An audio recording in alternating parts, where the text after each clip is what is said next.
Picture this. Your e-commerce startup just went viral. What should be a dream scenario quickly becomes a nightmare as 10,000 unexpected orders flood into a cramped garage, leaving a small team of panicked workers scrambling. Suddenly, 2 people are packing the same box, while dozens of other orders slip through the cracks. The entire system crashes. A business can have a robust strategy in place, but if that strategy never translates into a concrete structure, it remains a theory. This breakdown is a failure of the organizing function.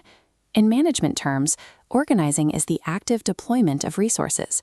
It is the process of taking the tasks developed during the planning stage and assigning them to specific individuals or groups to achieve your strategic goals.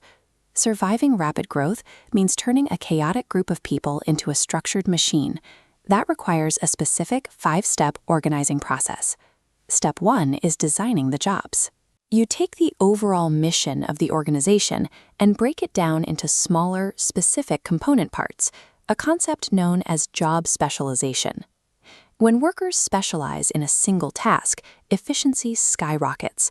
They become highly proficient, and the time wasted transferring between different tasks drops to 0. But there is a serious drawback. Extreme specialization traps employees in highly routine tasks, leading straight to severe boredom and plummeting morale. This diagram shows one of the main alternatives to strict specialization: job rotation. By systematically moving employees from one job to another, like shifting from HR analyst to safety officer, companies can build a more flexible workforce.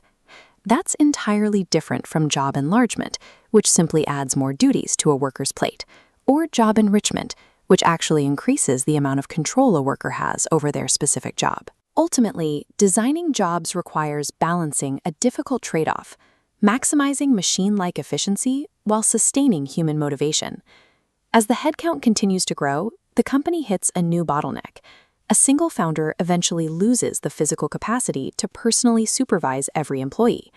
The solution is step 2, departmentalization. This is the process of logically grouping all those specialized jobs together under newly appointed managers. This chart shows how a company fractures into functional groups. By creating dedicated departments for production, sales, and marketing, you staff areas with functional experts. However, employees become completely isolated within their own departments, losing sight of overarching organizational goals. Departmentalization generates deep operational expertise, but it naturally fractures company-wide communication. To reconnect those isolated silos, management establishes reporting relationships. Step 3. Using a clear chain of command, they ensure every person in the organization reports to one and only one boss.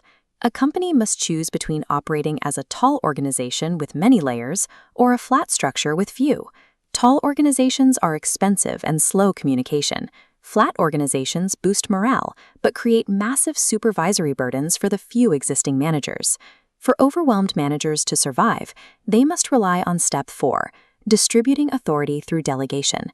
They must assign parts of their total workload to subordinates. Yet psychological barriers block this process. Managers are often reluctant to delegate because they fear losing control or simply lack trust, while subordinates avoid taking on the extra responsibility out of a fear of failure. How a company handles this distribution of authority defines its identity. Systematically retaining power at the top is centralization, while pushing that power down to middle and lower-level managers is decentralization. An organization's speed and adaptability are entirely dependent on how far down the chain of command that decision-making power is allowed to travel.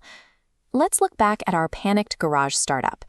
After successfully navigating the organizing process, that chaotic room is now operating as a smooth, functional enterprise.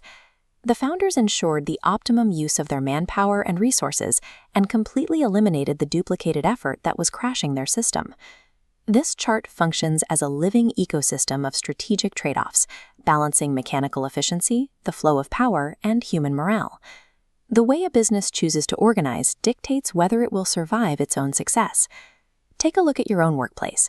Does it operate as a tall or a flat organization? Let us know in the comments.